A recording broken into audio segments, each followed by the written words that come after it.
بسم اللہ الرحمن الرحیم۔ السلام علیکم۔ 20 خصلتیں عورت کو خوبصورت بناتی ہیں۔ ایسی عورت جس کو فون پر مختصر بات کرنے کی عادت ہو، ایسی عورت جو لگائی بجائی اور سنی سنائی باتوں سے پرہیز کرتی ہو، ایسی عورت جو خاوند کی محبت کو تسخیر کر لیتی ہو، ایسی عورت جس کو جھوٹ بولنے کی عادت نہ ہو، ایسی عورت جو اپنے دل کا غم فقط اللہ کے سامنے بیان کرتی ہو،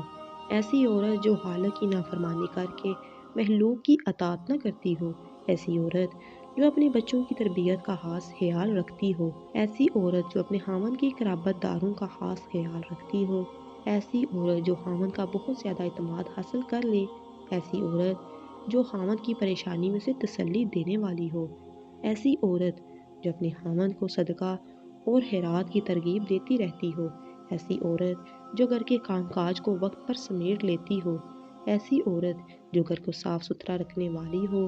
ایسی عورت جس میں اہم باتوں کو نوٹ بک پہ نوٹ کرنے کی عادت ہو، ایسی عورت جو گھر کی اہم ضرورت کی چیزوں کو سنبھال کر رکھنے والی ہو، ایسی عورت جو اپنے خاوند کو دعاؤں کے ساتھ رخصت کرتی ہو، ایسی عورت جو خاوند کی ضروریات پوری کرنے میں کوئی تردید نہ کرتی ہو، ایسی عورت جو رشتہ داروں کے ہاں صلح رحمی کی نیت سے جائے اور پردے کا خاص لحاظ رکھتی ہو، ایسی عورت جو خاوند کے آنے سے پہلے خود کو صاف ستھرا کر لیتی ہو، ایسی عورت جو گھر کے کام کاج اور کھانا پکانے کے دوران ذکر و اذکار میں لگی رہتی ہو۔ امید ہے آپ کو ویڈیو پسند آئی ہوگی۔ اس ویڈیو کو اپنی گھر کی عورتوں کے ساتھ لازمی شیئر کریں۔ ملتے ہیں کسی اور اچھی سی ویڈیو کے ساتھ، تب تک اپنا اور اپنے پیار کا ڈھیر سارا